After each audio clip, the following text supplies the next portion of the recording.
I'm Deborah Owens, America's Wealth Coach, and it's time to get wealthy. You're going to learn exactly what you need to know and do to finally achieve the level of financial success you desire and you deserve. Interest rates are up. The cost of almost everything, like food and gas, has increased. And now we're seeing the impact of that, all because the Federal Reserve wanted to slow down the economy. And in addition, now there are massive job layoffs in every industry. So the question is, can you still thrive in these uncertain times? Where we're going to hear from someone who has accomplished just that. But before we get started, here are the three things you may not know about what you need to do to recession-proof your life. First, you've got to look at your skill as an asset, and then you have to create value and know your value. And finally, you've got to diversify your income stream and your assets. So joining us today is Xina Island. She took the unconventional route of entrepreneurship many years ago, and she is president and CEO of X Plus PR. She's considered a visionary leader and recognized as an authority on multicultural communication, digital strategy, and event planning. And during this time, she has been able to flourish, and that's the conversation I want to have with her today. So Xina, welcome to Get Wealthy. Hi, Deborah. How are you? Oh, it's great to have you. And the reason I wanted to have this conversation is because of a recent conversation that we had just about how you were growing your business as an entrepreneur during these times. And you revealed to me that you've really been able to see your significant growth. And I thought this is just the conversation that we need to have, because when you listen to all the doom and gloom, you may, get concerned and want to contract. And so talk to us just a little bit. First, just share a little bit about your company and what you do. I do a lot of things. I'm in PR and communications. I'm really well known in the media space, where I help clients get media attention in whether it's print, because I just had a client, get something in USA Today print magazine that just came out with Michelle Obama on the cover, as well as digital, television, broadcast, radio. I'm known to, come to me, and especially in the Black community, in Black media, because I know a lot of those people. I've worked with them over the years. I understand the history of Black media and the importance of Black media. Why, as a people, as a community, that we need to use it in order to tell our own stories. Not to say we can't use a USA Today. I just said that. But there's nothing like Black media being able to tell our stories. And that's why it's important to have voices like yourself here, having these shows, because it's dedicated to Black people and how we need to build our wealth. So that's what I'm known for. I'm also, helping people get speaking engagements. I do a variety of different things in the communication space. So I'm excited to be here, and thank you so much. Well, I'm excited to have you because one of the things I alluded to was the fact that, you had a career, and yet you took the unconventional route of entrepreneurship. And as you well know, full disclosure, you've been a part of our Wealthy You community and are a Wealthy You member. And so I want to frame this around a framework that you are very, very familiar with, and it's mindset, strategy, and execution being our framework for success and Wealthy You. So I want to start with mindset, because I think it's very important that people understand entrepreneurship is a different mindset from conventional sort of career and employee. And so the first question I have for you is, what is the mindset shift that you had to make from coming out of a more conventional career space to entrepreneurship? Oh man. So in the beginning of all of this, my journey, it was not by choice. I was laid off. I had just had surgery. And during that period of time, I ended up getting laid off once I came back because all my assignments had been given away. But fortunately, while I was recovering, somebody came to me with an assignment. I'm still grateful to him. His name is Scott Busby. He's out of Los Angeles. Great guy. Said, I need some help pushing this book out that my dad wrote on LBJ and Dr. Martin Luther King. And I feel like you're the right person to do it. And I was like, really? I was like, yes, I think you can do this. So I did it while I was recovering from surgery. And I'm glad I did because it helped bring in some income, additional income. And then when I was laid off, I continued to work with him, received some more projects from him out because his dad was they're based here. Even though he lives in LA, his dad was based here. It was very well known man, and I just helped to push that pushed it out. And then came along, I got an opportunity, thank God, with Ford Motor Company Fund. I started doing work for them through a PR agency out of Southfield, Michigan called In Touch Communications Group. So I did work for Ford for a number of years, almost all the way up until the pandemic. And that's where I learned. That's where I expanded. That's where I learned more about my Black history and my culture, and working with people like Dr. Dorothy Height and Sonia Sanchez, and sitting at the feet of Medgar Evers' wife, and for some reason, Myrlie Evers. Yes, yes. Myrlie Evers. Well, you know what? Sat at her feet, okay? Sat at her feet in Texas. Let me be clear. Well, you know, I love this, and I didn't know this backstory really, but how appropriate it is to be having this conversation during this time where I didn't realize you were laid off, and that's how I got involved. And times were good, right? Times were good. Yeah, but my point is that your skill set is an asset. That's the first thing, right? And that's what I really want people to understand about when we're in an economic downturn, that problems can be opportunities if you know how to leverage it and you're clear on what your strengths and your skills are. And so the other question I have for you is, on this path, it hasn't been easy. Yes, you were able to transition into entrepreneurship. But the other question I have for you is, in terms of mindset, when you've also faced some personal challenges. Even then, you were in the hospital, and I know that you had some personal and family challenges. What kind of mindset would you say people need to have in order to overcome and still thrive in spite of them? So, and this is where I'm getting at, because things were going well, and because I was learning things from other people, and at the same time, those people were showing me along the way my skill set, what I can bring, my assets. And then, I lived through the 2008.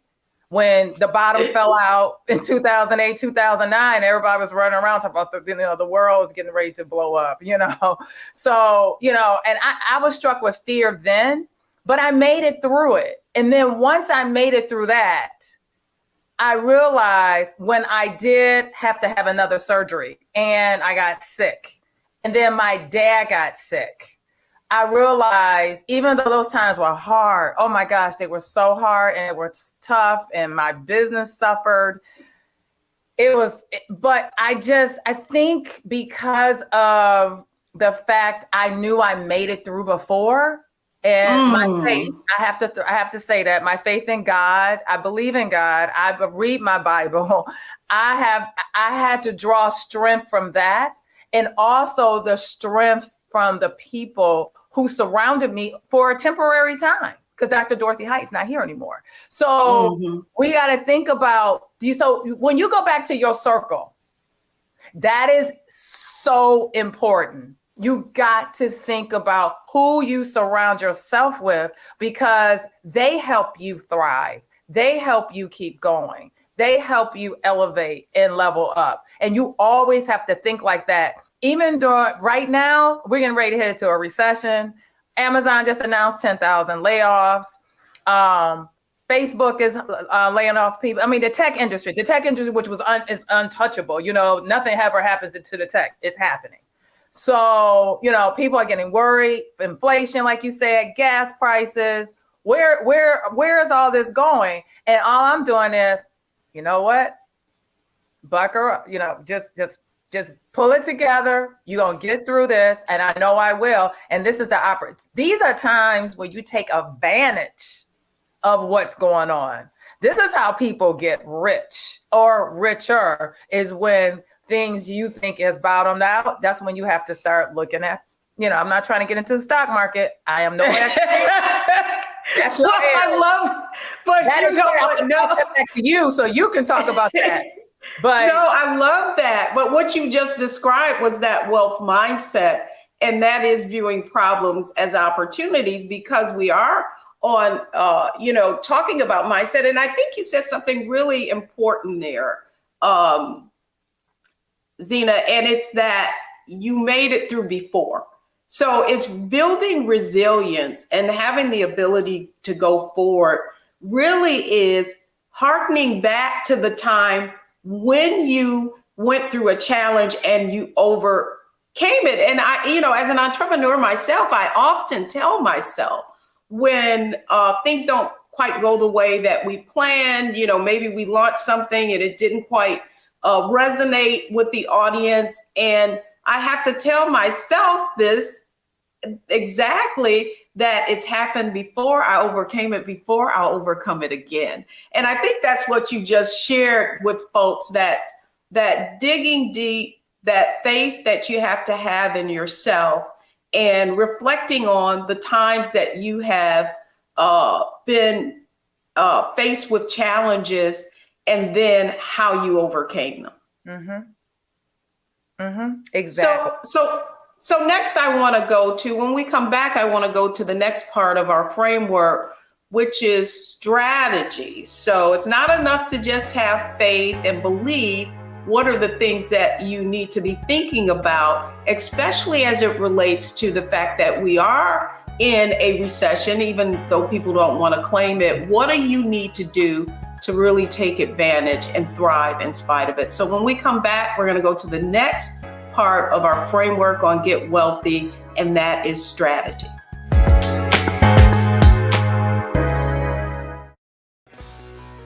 Let's be honest, as successful women, we're crushing it. Maxed out 401k and Roth IRA? Check. Aggressive savings and investments? Check. Yet, the freedom our success was supposed to buy can leave us stuck on the six-figure hamster wheel, watching retirement slip further down the road.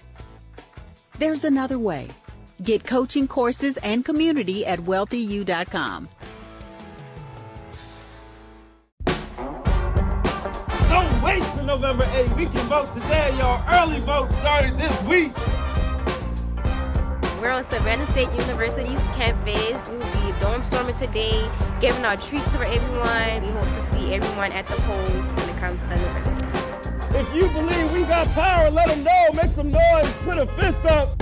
I need to see a fist in the air because we got power. Come on, you put it up. Come get your shirt.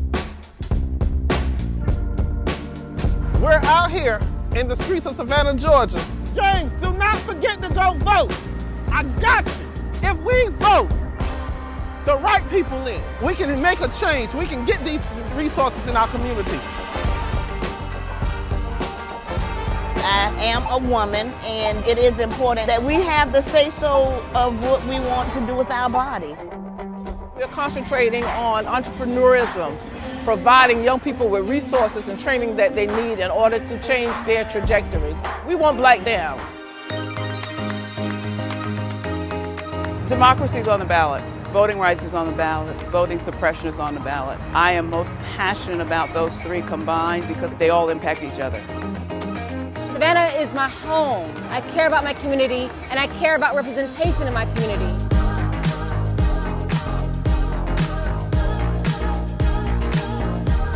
Our voices are still going to be heard no matter what kind of obstacles try to come up against us to stop us from voting. We're still going to be standing our ground. I see the effort that's being made to keep our communities from voting. So that makes me realize it's even more important, because if it wasn't important, they wouldn't be fighting to make sure we couldn't vote. This doesn't stop this year. This is a forever movement. We're going to exert our power as a people, walk in our rightful place. We're going to change our communities, fight for our communities, and build our communities.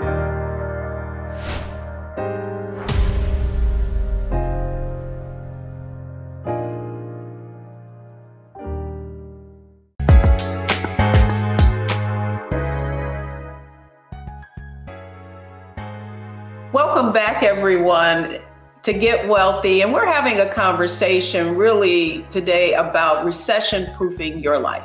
How can you still thrive during these uncertain times? And my guest today is Xina Island. She is the founder of X Plus PR, and we're sharing her journey through not only entrepreneurship, but how she's been able to flourish in spite of uncertain times. So Xina, welcome back to Get Wealthy. And I want to kind of piggyback on something that you said in the last segment, and that it is that in terms of being able to flourish, that you really have to understand that it is during these economic downturns that you can take advantage. And so I want to talk just for a moment. The question I have for you really is, what kind of strategies as an entrepreneur have you had to deploy in order to overcome the ups and downs and uncertainties of the economy? Great question, Deborah. Few things I've done. The first thing I am doing right now currently, I'm looking at what I can pull back on, right? So that's easy. Your entertainment, food, trips. And I've been doing that anyway during COVID. I sort of got into that habit of doing it, during COVID. We couldn't go anywhere. I know a lot of people were ordering from DoorDash. I didn't do that. I started learning how to cook better and cook more because I started changing my diet at that point. And so look at things, your subscriptions. That's another big piece. We don't realize how many subscriptions we have. And I'm not going to lie to you. I added up. I found $300 worth of subscriptions I did not need. I just did that about 2 months ago. $300 a month. So I got rid of those. So that's another thing. And go through every single thing that you're doing every day and figure out what don't you need to do anymore, So that's one thing I've been doing. I've been trying to pull back on. Number two, I am looking at different opportunities in the stock market. So, there's some things that have come down that I wanted to buy before, but they were just a little bit too high. But now they kind of, they're at a point where I can buy it.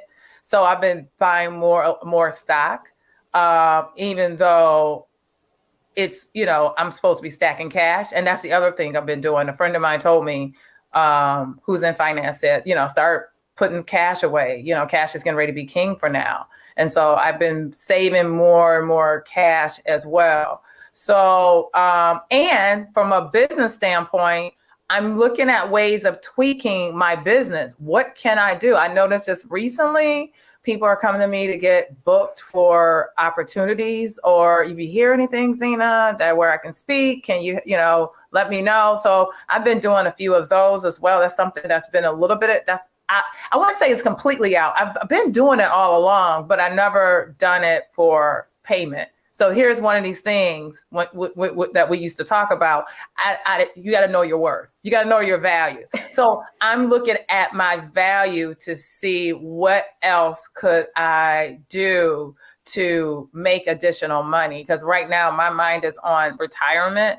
And I learned a lot from my dad, who taught me a lot because, he kept saying, you got to think about retirement. You're not going to stay that age forever, even though you look younger, even though you look good. I never forget, on my birthday, my father walked into the kitchen. I was home for my birthday and I was with my mom. My father walks in. My parents are divorced, but they stayed friends over the years.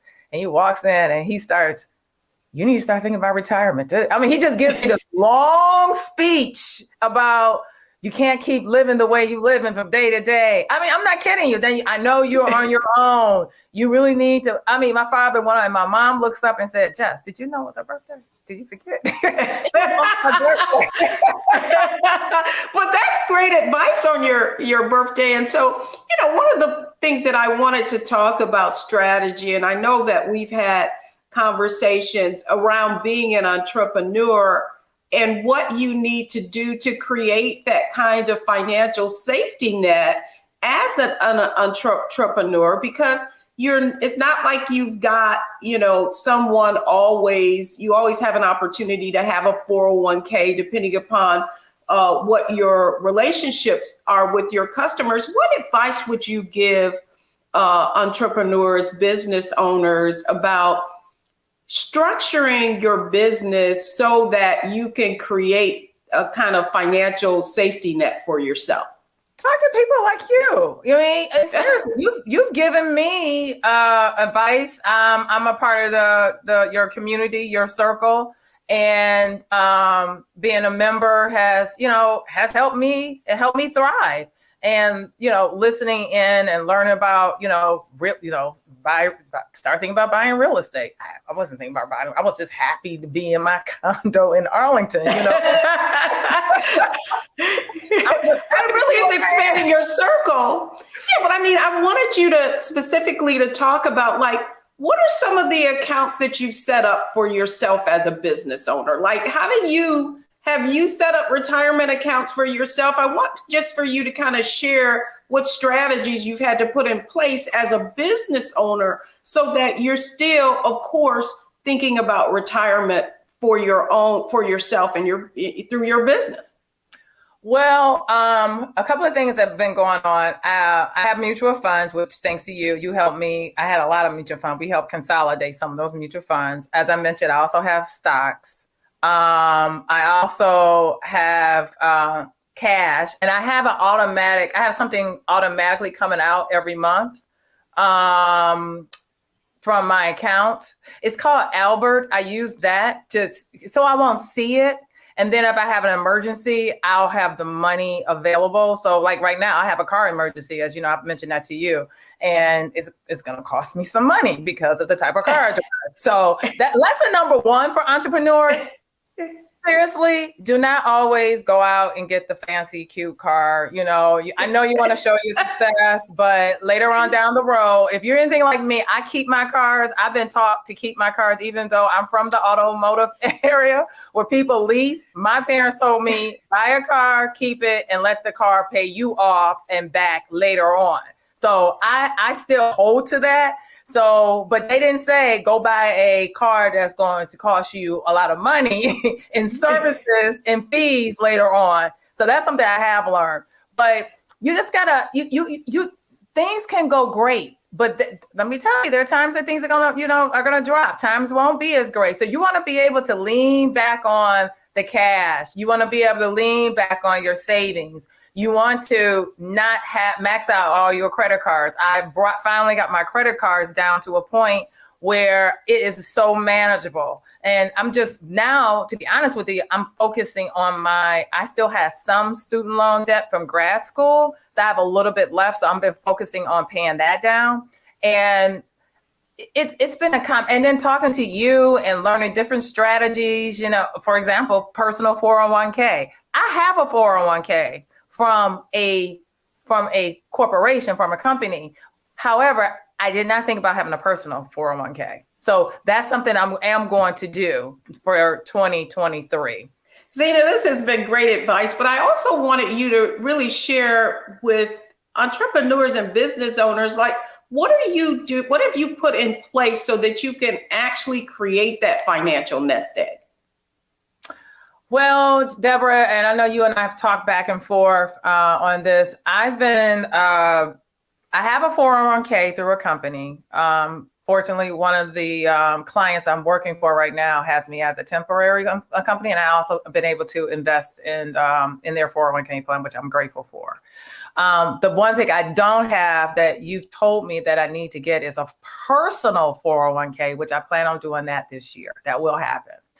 Also have been saving cash. So what I'll do, I use this app called Albert. I don't know if anybody's familiar, and Digit. It's for two different reasons. So one is for my business, if I have a business emergency, and the other one's for a personal. So right now I have one combined. I have a car emergency right now.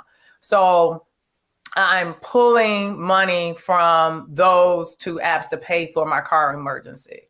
I also have equity in my home. I haven't borrowed anything, but I do know if things do get to a point, I can leverage that equity, but I don't want to because interest rates are high. So we're trying to avoid that part because of the interest rates, but at least I know I have it. The other piece is I'm cutting back. I'm watching the subscriptions. I found like 200 to 300 subscriptions I did not need, because sometimes because I'm subscribing to the news, because I have to stay on top of the news of what's going on in the business world. And then I have these clients who are in different areas, in health and tech, social justice, civil rights. And so I subscribe to all these different newspapers, Amazon, everything. So I had to cut back on some of those things, and we all have to be careful. So what I tell people is, especially entrepreneurs, do not forget along the way that you need to put some money away. I know that's that grind. Yes. That's great. And, I love the fact, Xina, that you've really set up these systems, right? And that's exactly where I want to go next when we come back. So we've talked about mindset. We've talked about strategy. When we come back, I want to go to the next aspect of our financial success framework of execution. It's one thing to talk about it, it's another thing to be about it. So when we come back, we're going to have a conversation with Xina about how she went from got out of her head and from just managing a business and working in it to working on her future as well. So when we come back, we're going to talk about execution.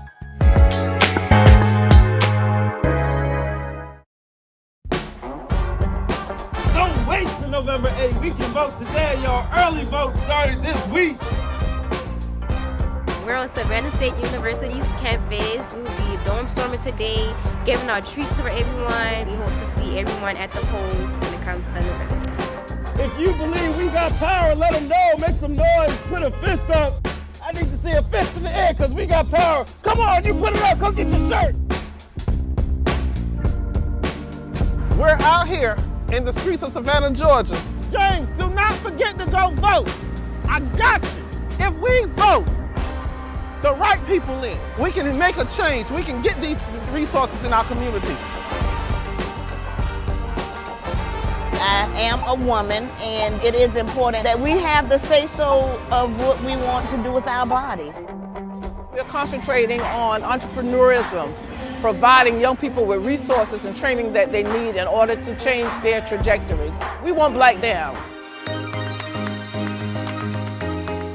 Democracy is on the ballot. Voting rights is on the ballot. Voting suppression is on the ballot. I am most passionate about those three combined because they all impact each other.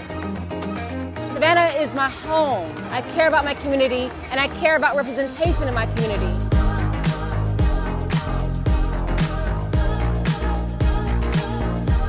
Our voices are still going to be heard no matter what kind of obstacles try to come up against us to stop us from voting. We're still going to be standing our ground. I see the effort that's being made to keep our communities from voting. So that makes me realize it's even more important, because if it wasn't important, they wouldn't be fighting to make sure we couldn't vote. This doesn't stop this year. This is a forever movement. We're going to exert our power as a people, walk in our rightful place. We're going to change our communities, fight for our communities, and build our communities.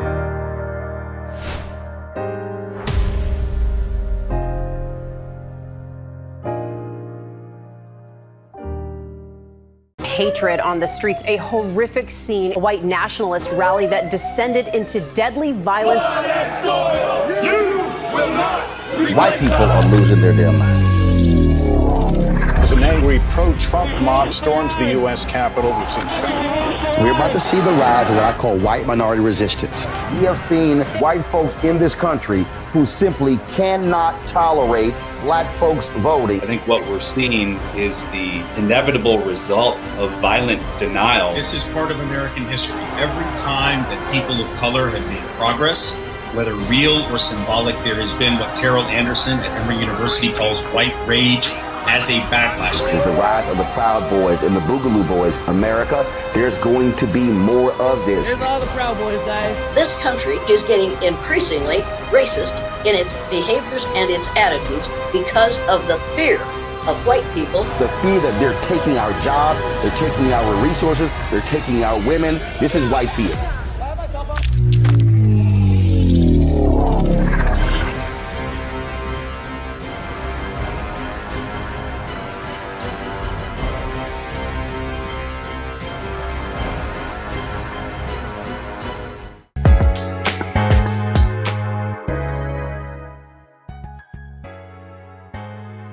Welcome back, everyone. We've been talking with Xina Island about how to really recession-proof your life and your finances so that you can thrive in spite of the economic uncertainty that we all go through. So we've talked about mindset, we've talked about strategy, and now I want to talk with Xina about execution. So Xina, one of the things that I wanted to talk with you about today is, you know, we've had this pandemic, and it has been, you went through the pandemic, you still were able to grow your business during that.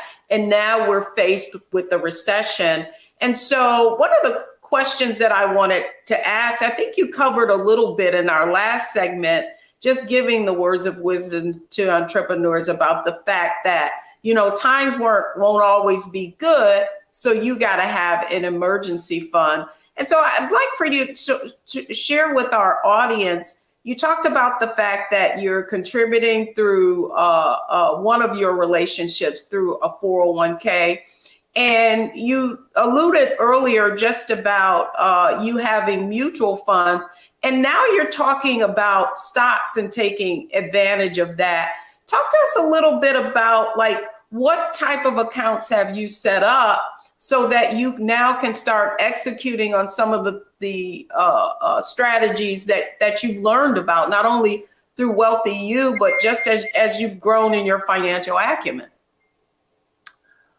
Well, one of the things I've been doing is, and I'm gonna be honest with you, I haven't started pulling money out per se right now. Not yet. I'm waiting. And only because the reason why I'm waiting, I'm just trying to find the right time. And I know in my mind, in the back of my mind, I'm saying at some point I do want to buy a house as a asset to use. As an investment. As an investment. I have a condo now, but I'm thinking about buying a home as an investment because there are certain areas that you can still tap into around the country that are affordable. May not be affordable right here in Washington, D.C. area, but think about looking at other areas that you think that the change is getting ready to happen. Like at some point it will start to flip. And then that's what I've been doing. So that's another reason I'm trying to save my money be careful about what I spend on, making sure certain things are done appropriately, because at some point I am going to pull the trigger and buy that investment property just to have and hold on to for retirement. I might have to move in there one day. Who knows? I mean, we don't know. But I love that you have just really expanded how you're thinking about building wealth and creating financial security for yourself from, really leveraging your ways that you can invest. One of the things I know is that you took old investment accounts that have been dormant and you've kind of optimized those.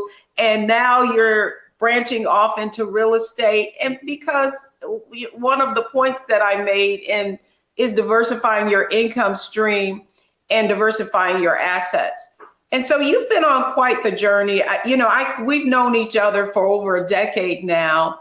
And to see your financial transformation for me has been so rewarding.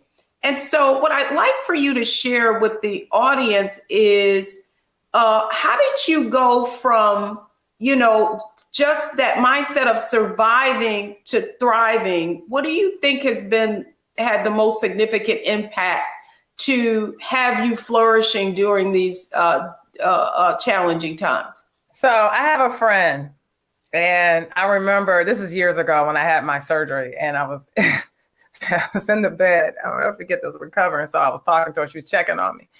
And I said, so she said, well, I said, oh God, I hate sitting here. I'm bored. I can't believe I can't move, all of that. She goes, why don't you read that book that I gave you back in the summertime? That might be a good time to read it. And you know what that book said? Broke at 55. Oh my goodness.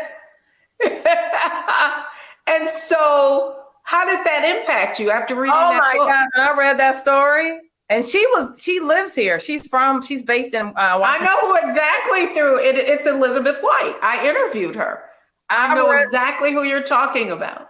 I read that book. That book changed my life. Because she had given it to me like 6 or 7 months beforehand. I was just, whatever. And I'm going to be honest with you. I have a hard head. I will admit it. Live on air. I have a hard head. I don't want to listen. I want to do things my way until it really just doesn't work out anymore. And I was at that point. It was not working out. And I read that book. That book transformed my life. You had also been in my ear too. I was running away from Deborah. Deborah was running to me. Somebody trying to help a sister out. I'm like, no, I'm not hearing that. I gotta go. I gotta go in the other corner. I gotta go this way. Well, I do. And that's the reason why I wanted to have this conversation about execution, because it is interesting that you read the book, Broke at 55. And I don't know if that's quite but I know that's part of the title. Right. And what I felt about that book instinctively was that, oh, wow, it's interesting that a story showing what could happen if you don't take financial control, that being the catalyst.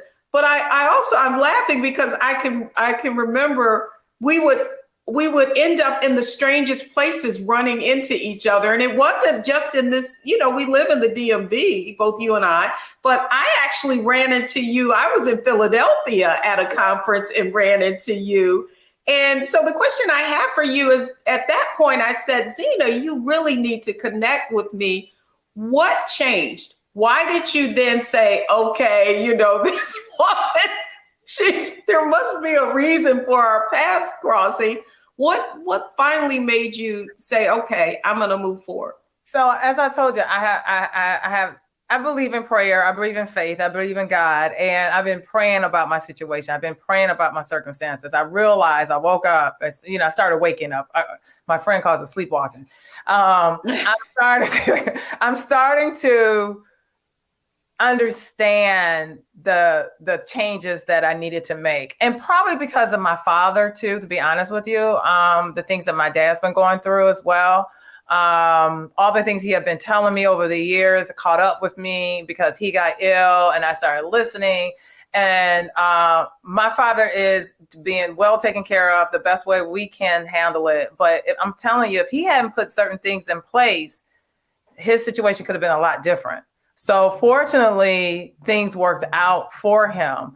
And it definitely helped me to see that I needed to get myself together. So when you came to me, I think that was right after my father. And I said to myself, you know what? I've been praying, I've been asking, and then all of a sudden, God answered my prayers. You were in front of me, and I said, okay, let's do this, Deborah. And we've been on a journey since then. Well, what I would say, I'm so grateful that you are sharing your story, because, you know, what you just alluded to was the fact of your own personal health challenges, your father, and, you know, my parents had dementia and went through that and lost them in the past couple of years or so. I thought that your story would really inspire others to know that in spite of their circumstances. You said something to me just a few days ago that really stuck with me. And this is where I want to end the interview, really is, you said, what I learned is don't focus on my circumstances, focus on the goals. Tell us why that's important. That is very, very important. And once again, I heard this from a pastor. He said that one day, and it resonated with me. It's like, don't always focus on the circumstances. Continue to focus on your goals and your future, because your circumstances doesn't always dictate where you're going to end up in the future. Don't allow what you see in front of you say, oh, this is how it's going to be for the rest of your life. It's not. And also, certain things happen in your life, you know, to teach you a lesson, so you can learn from it and learn. And then so that you can take that information, leverage up from it, and then say, when, like I said, when times hit hard again, guess what? I made it through before, I'll make it through again. And focus on how you're going to thrive during those times. That's the best way to do it. And stop worrying about what's going on. So even though I'm in PR, there are times I turn off the news. I don't watch it anymore. I won't pay attention. And I just I just put my head down and I focus. And when people start, oh, let's talk about the midterm elections and what, I don't want to hear about it. I just don't. Because all it does is just feeding into that fear, and I got to stop feeding into that fear. That's great advice. You know, we normally do the analyze, optimize, maximize segment, but I think you really summed it up in what you just said, Xina. And something really struck me, something that we say often in Wealthy You, and it is you never lose. You either win or you learn. And goodness, you know, just seeing the way that you've been able to overcome so many challenges, you really left us with a great story. Any closing comment or words of wisdom you want to share with the audience today? So if you're an entrepreneur, you're thinking about entrepreneurship, just remember, I said this earlier, take care of yourself. And that's mentally and financially. And physically, your health is important too. So remember, your health is your wealth. That is a true statement, because whenever I got taken down, what I mean by that, I had surgery. I fell from running, you know, so I was injured. So I couldn't get around the way I wanted to for a few months. Anything health-wise, it always kind of took me out the game. And you want to stay healthy as much as possible. And then, and one other thing, delegate. Put people in place to help you. You can't do it all. That's great. That's great. You can measure a person's success by their ability to ask for help. Xina Island of X Plus PR, thank you so much for sharing your journey with us today on Get Wealthy. Thank you. Well, folks, when we come back, the 3 takeaways from today's show that you need to know and do. Don't go anywhere, folks. We'll be right back.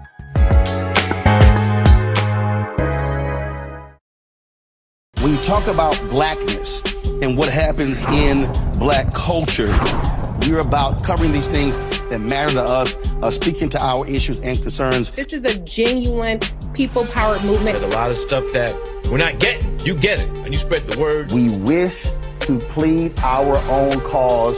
Too long have others spoken for us. We cannot tell our own story if we can't pay for it. This is about covering us. Invest in Black-owned media. Your dollars matter.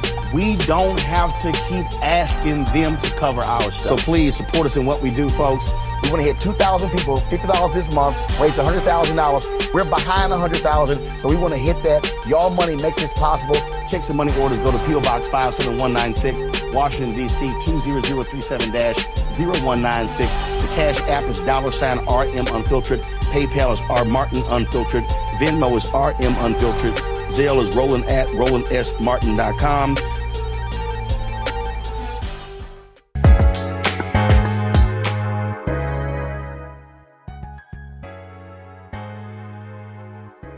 Welcome back, everyone. I hope you've enjoyed Get Wealthy today. We really wanted to share exactly what you needed to know and do to recession-proof your finances during these uncertain times.